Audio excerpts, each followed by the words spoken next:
जय गुरुदेव। सूत्र तत्प्रतिषेधार्थ एक तत्वाभ्यासः। उन विक्षेपों तथा उनके सहभुवों के प्रतिषेध के लिए एक तत्व का अभ्यास करना चाहिए। इस सूत्र में सबसे महत्वपूर्ण विषय यह है कि जिस एक तत्व के अभ्यास की बात कह रहे हैं वह कौन सा है। कुछ लोगों ने प्रकृति के 5 तत्वों में से किसी भी एक तत्व को तत्व माना है। कुछ विद्वान अपने इष्ट स्वरूप को एक तत्व मानकर उस पर चित्त को एकाग्र करने की बात कहते हैं, किंतु एक बात जिसकी ओर उनका ध्यान नहीं जाता कि यह सूत्र ईश्वर प्रणिधान प्रकरण के अंतर्गत है तथा चेतना के प्रत्यक चेतना होने के पश्चात दिया गया है। मंत्र जप को अभ्यास पूर्वक मानने की बात समझ में आती है, क्योंकि यह ईश्वर प्रणिधान को प्राप्त करने का यत्न है। ईश्वर प्रणिधान की प्राप्ति के पश्चात जब ईश्वरीय शक्ति समक्ष प्रत्यक्ष हो जाती है तो प्रयत्न का अत्यल्प फलदायी स्वरूप स्पष्ट हो जाता है। वास्तव में स्वप्रयत्न अंतरायों को कुछ देर के लिए दबा तो सकता है, किंतु उनका सर्वथा अभाव करने में असमर्थ है। दूसरे, यदि किसी एक इष्ट तत्व पर अभ्यास प्रेरित है तो अन्य भी अनेक तत्व हैं।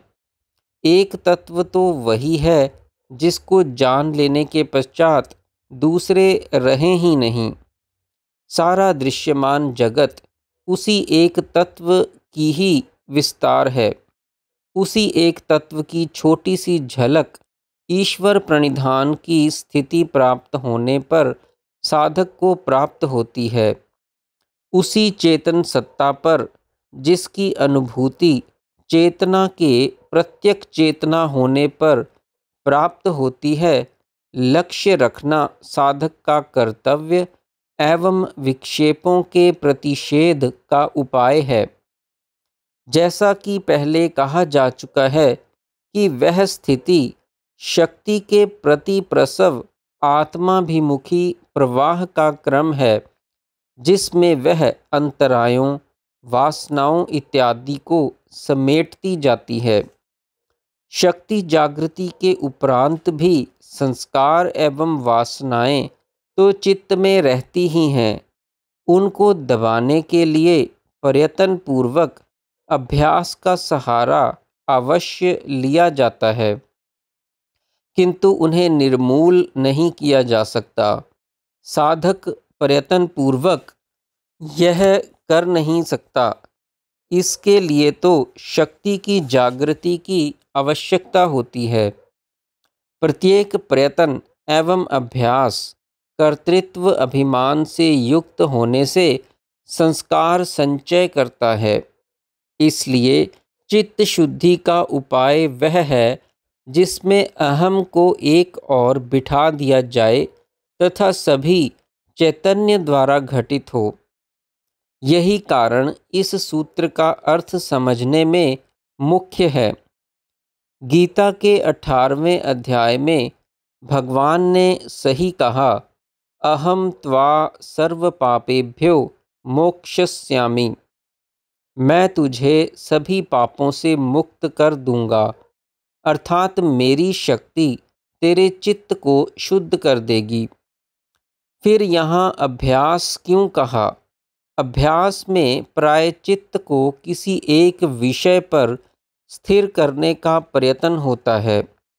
वह ध्येय पदार्थ साधक अपनी श्रद्धा भावना से स्वयं छांटता है, किंतु यहाँ लक्ष्य स्वयं निश्चित करने की आवश्यकता नहीं। चेतन सत्ता की अंतर्क्रिया ही लक्ष्य होती है, जिस पर चित्त स्थिर करने का यत्न होता है। क्रिया बदलती रहती है, किंतु क्रियाशील शक्ति वही एक रहती है। इसलिए इस अभ्यास तथा सामान्य अभ्यास में अंतर है। सामान्य अभ्यास में अभिमान होता है, इस अभ्यास में समर्पण। सामान्य अभ्यास अस्वाभाविक होता है, यह अभ्यास स्वाभाविक है। अगला प्रश्न यह है कि जब ईश्वर प्रणिधान से संबंधित एक सूत्र आ चुका है तो उसी विषय का दूसरा सूत्र लिखने की क्या आवश्यकता थी। 29वां सूत्र अभ्यास पूर्वक जप का फल शक्ति की जागृति बताने के लिए दिया गया है। यह सूत्र विक्षेपों का निषेध करने के लिए वहाँ शक्ति की जागृति का उल्लेख है, तो यहाँ जागृत शक्ति की क्रियाओं पर लक्ष्य स्थिर करने का। अतः यह सूत्र दोबारा कहा गया है। यह दोष उचित दिखाई नहीं देता। जागृत चेतन सत्ता की क्रियाओं पर लक्ष्य स्थिर करने से शक्ति की क्रिया में तीव्रता आती जाती है। क्रियाशीलता का वेग बढ़ने से संचित संस्कार, जो कि सभी विक्षेपों की जड़ है, शीघ्रतापूर्वक निर्मूल होते जाते हैं।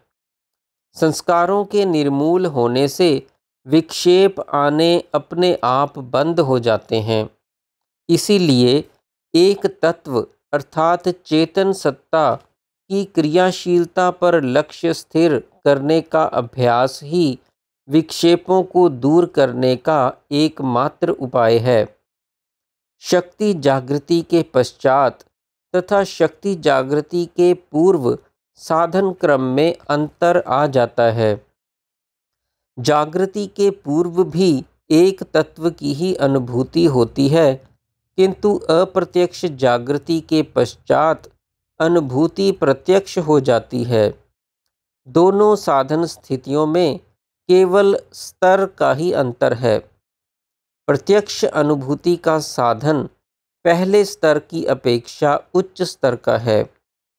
जप से विक्षेपों के दब जाने के पश्चात भी उनके दोबारा उभर आने की संभावना बनी रहती है, क्योंकि साधक को उनके सूक्ष्म छिद्र ज्ञात नहीं होते, जिस कारण प्रमाद, भ्रांति दर्शन आदि विक्षेप उदय होकर साधक ऊपर चढ़कर पुनः नीचे गिर सकता है। साधक को ऐसा निषेध करना अभीष्ट होता है जिसमें विक्षेप लौटकर आवे ही नहीं, उनका सर्वथा अभाव हो जाए। चित्त में संचित एवं प्रारब्ध दो प्रकार के संस्कार रहते हैं जिन्हें साधक को निर्मूल करना होता है। शक्ति की क्रियाओं से संबंधित तथा भोग कर प्रारब्ध को क्षीण किया जा सकता है। इसके साथ साथ उसे भविष्य में अन्य संस्कार संचय भी रोकना होता है, जिसके अभाव में चित्त निर्मल हो पाना असंभव है। उसके लिए संतुलित एवं प्रसन्न चित्त हो कर्म में प्रवृत्त होना तथा जागृत के जगत के संपर्क में आना पड़ता है। भविष्य के संस्कार संचय को रोकने तथा चित्त को प्रसन्न रखने का उपाय अगले सूत्र में कहा जाएगा। जय गुरुदेव।